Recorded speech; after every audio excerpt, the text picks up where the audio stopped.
Hello, and thank you for tuning in to another episode of Translate Relate. I'm Becky, that one's Jenna, and today we are talking about life positions. So I'll hand straight over to you, Jenna. Tell us more about life positions. Yeah, before we filmed this, I was discussing that I spend a lot of my time thinking about negative conversations that TA has helped me with. And I do give a lot of negative examples. But with the life positions one, I think I've got a really positive example. And I just want to put that it's not that TA has caused negativity in my life, and it's not that TA is a negative framework. It's just that for me, they were the types of communication transactions that I wanted, behaviours that I wanted to stop or reduce, at least. So, but I will say that I have got a really nice example for this one. So I'm really looking forward to sharing that with you. So we've got the 4 life positions. So we've got, I'm okay, you're okay. Mm-hmm. Everyone's okay. But this doesn't mean that we agree with each other. No. We can be having a conversation. And it's also, I don't think, we'll agree to disagree. No. We're listening, we're validating the other's experience, opinions, but we're not necessarily agreeing with each other, but we are both okay with having that conversation and having a different perspective on things. So the okay, and I think some people think that okay is happy, but it's not. It's more than that. It's more, so than, much more than that. Yeah. It's about, it is in terms of this life position, it's thinking about that, I value and respect me. So if we think back to core principles, the 3 core principles of I'm okay, you're okay, that I value and respect me as a human being, and I value and respect you as a human being. And that is, that's where we're coming from here, that we are equal, that we are both worthy of each other's time, attention, respect, loyalty. Yeah. And I just think the word gets used a lot, but it has a completely different meaning here. I'm kind of like stuck on that right now. I'm hanging on to that different meaning. I feel like I'm carrying it because it feels quite big, the okay right now, just because of all the meanings that it's got around it. And with the position of I'm okay, you're okay. So we've got their openness, trust, healthy position. And we have spoke about making sense of conversations and feeling safe with each other to get the thoughts out of our head into a WhatsApp voice note, and then you feeling okay to come back with something different, and then us coming to a conclusion, or maybe not coming to a conclusion, but having that openness and trust with each other that we can have these conversations, and I'm okay and you're okay. Absolutely. Yeah. I'm okay, you're not okay. So we've got here superior, critical of others, someone must be less for you to be okay. A one-up position. Yeah. And I'm thinking about school, I'm thinking about work, thinking about different, where somebody has to put you down. So they're okay, but you're now not okay. Yeah. And I know better than you comes into that as well. I know what's best for you. Yes, that's a good one. Because I'm okay, but you're not okay. So I will do your thinking for you. Yeah, I've got a lot of deep breathing in this one. I'm like, yes, ooh. This feels like... Because when we were discussing it, it's like, well, this won't be as long as the other ones. But now, although the length of the video might not be as long as the others, I feel that it's something to really reflect on. So we've got I'm okay, you're okay. We've got I'm okay, you're not okay. And then we've got I'm not okay, but you're okay. Feeling inferior, powerless, depressive. And I think an example here is being busy doing everything for everybody else. So everybody else is okay. Everybody else gets their needs met. Everybody else is where they need to be. And I talk about it and describe it as being an exhausted heap on the floor. Mm-hmm. And that used to be where I spent a lot of my time. So everybody else around me was okay, but I absolutely wasn't. And it says they're depressive. I'm not saying that I was there, but I was sad. Yeah. I was sad in that position. And then we've got, I'm not okay and you're not okay. Hopelessness, frustration. What is the point? What's the point in everything, in anything?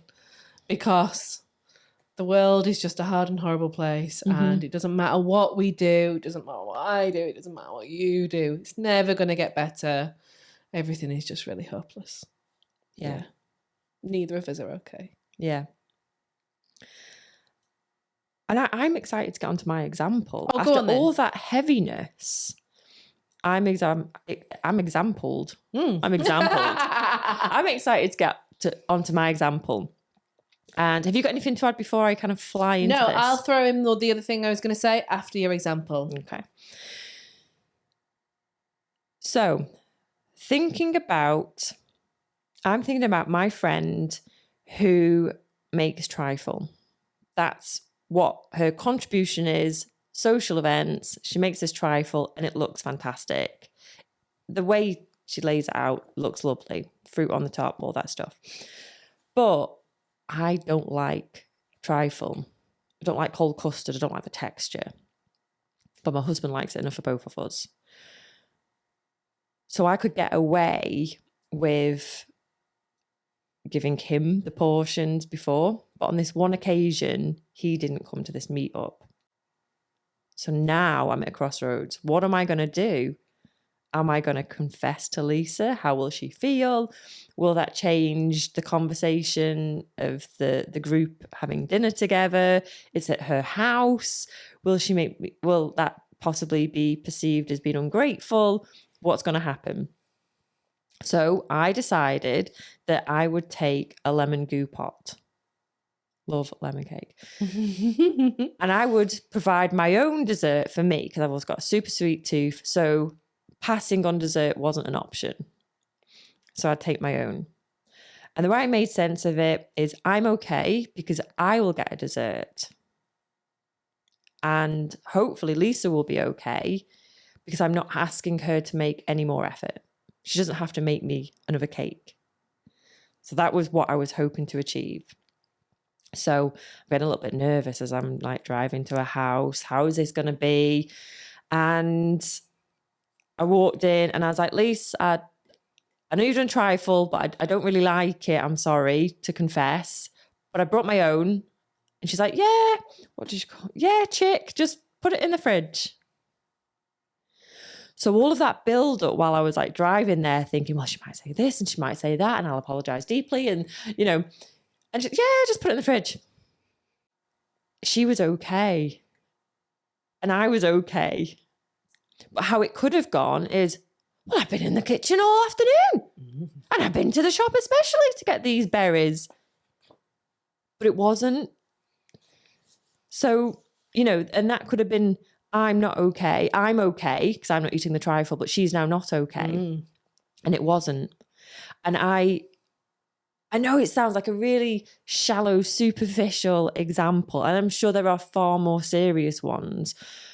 But for me to be completely accepted in that time of, I don't like this, I don't want to cause you any more work, everyone being okay, that was just such a lovely experience.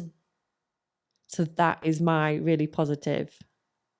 And I think it could have gone, and then I could have had a bit of a tantrum if Lisa had shouted at me for, going to the supermarket specially. And she made a lot of effort. So I can see where that would come from. But no, none of that.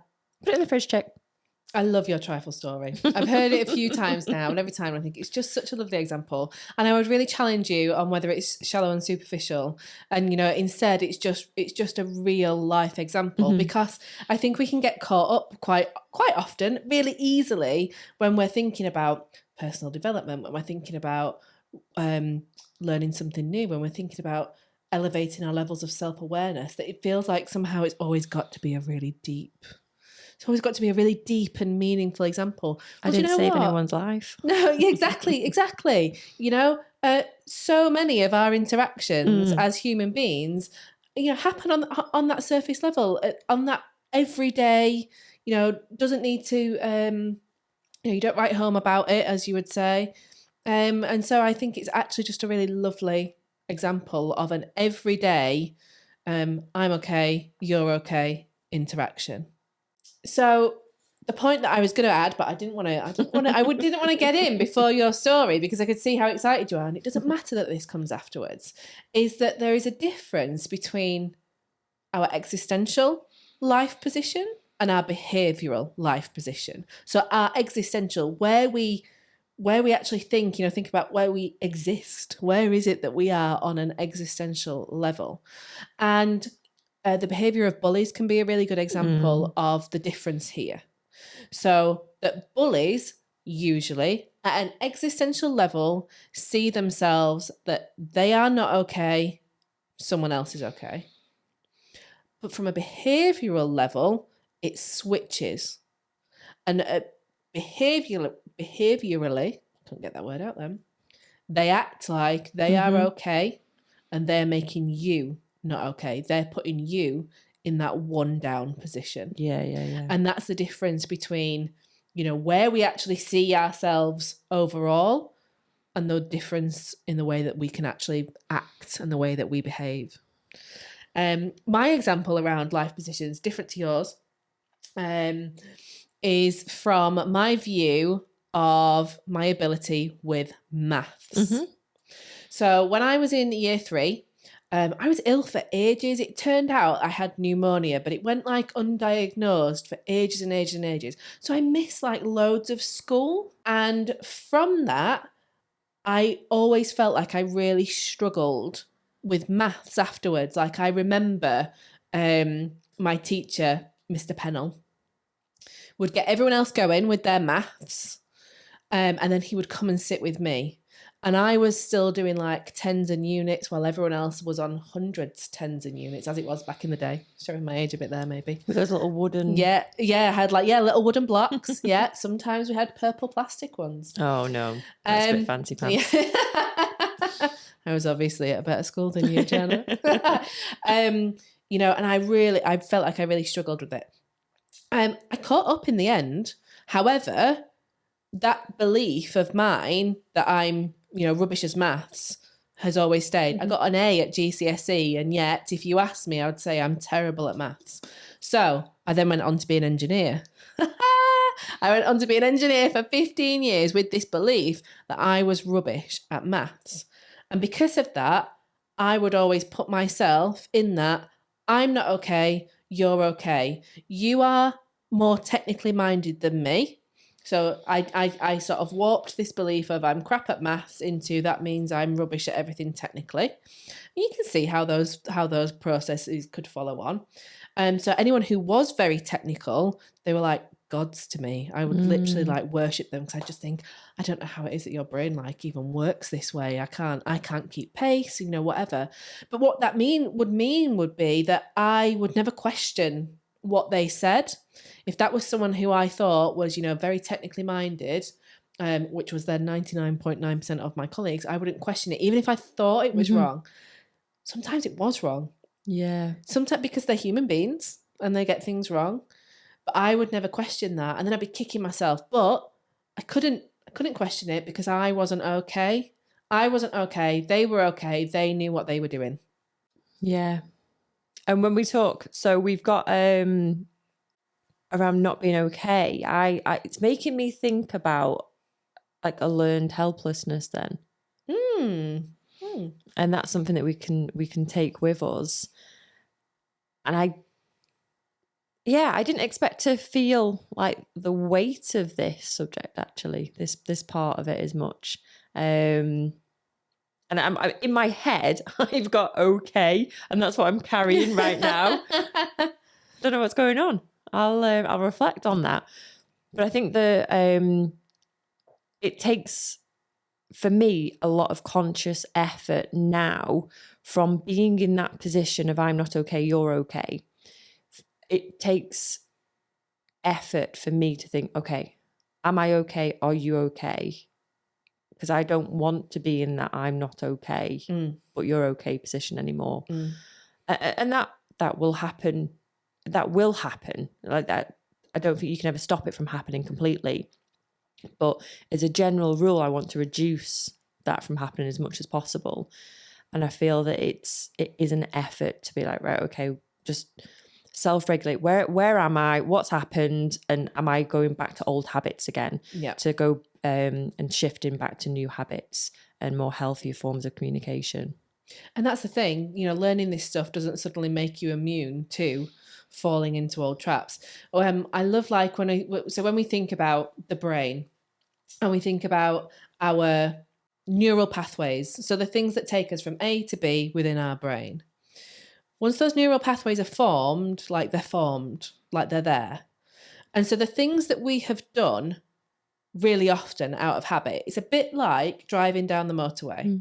So if you have always put yourself into an I'm not okay, you're okay position in a certain situation, or whether that's existentially, that's how you have viewed yourself, or whatever it is you've done, that's the habit. When you come to try and break that habit, it's almost like driving off the motorway, and instead now you're driving through a farmer's field that's full of crops. And it's been raining loads and your car's getting stuck in the mud and you can't drive over all the crops, and it's really, really flipping difficult. The next time you come to that situation and you turn off at the same place, the route's got a bit easier. You've already trodden down some of the crops, and the ground's dried up a little bit, and your car can get a bit more traction as you go across the field. And you go again and again and again until you've made essentially another motorway in your brain that you will now follow.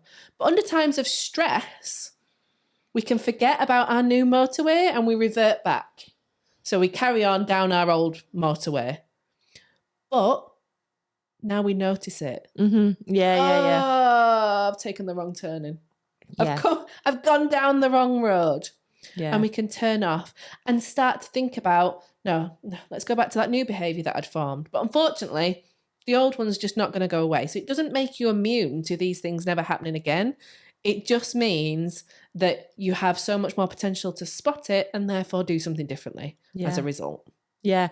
And for me, it gets faster every time. The more I practice, the more I think about it, the more I'm aware, I get back into the newer habits faster every time. Yeah. I'm excited about next week's episode. I love next week's episode. It's one of my favourite topics. Games. Yeah. I feel like we need like one of those like deep booming echo. Games.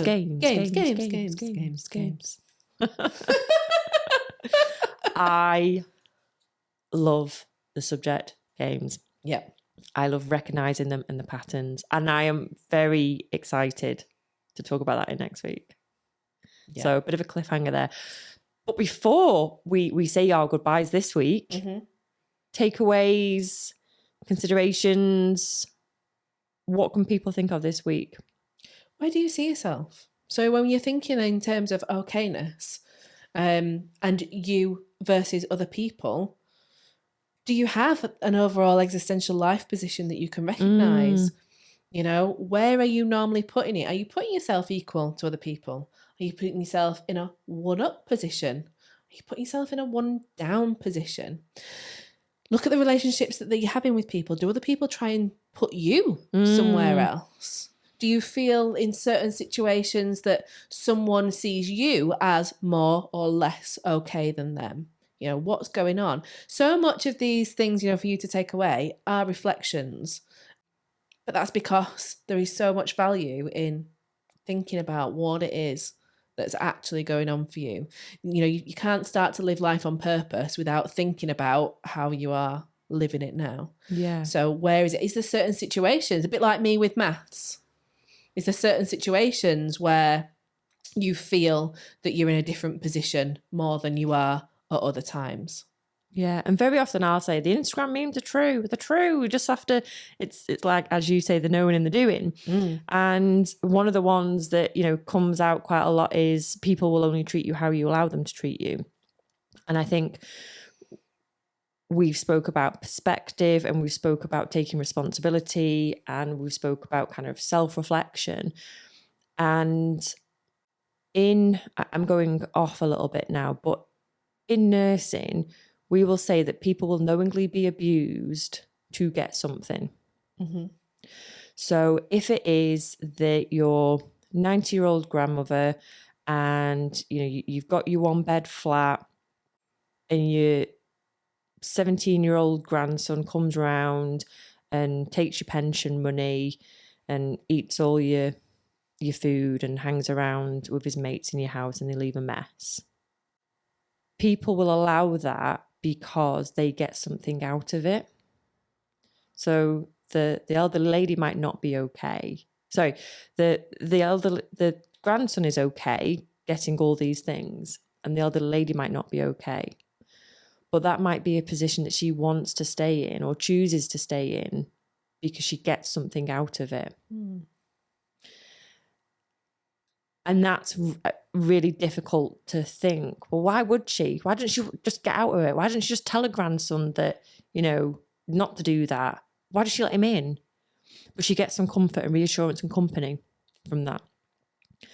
And so have a think about what in your life do you want to improve?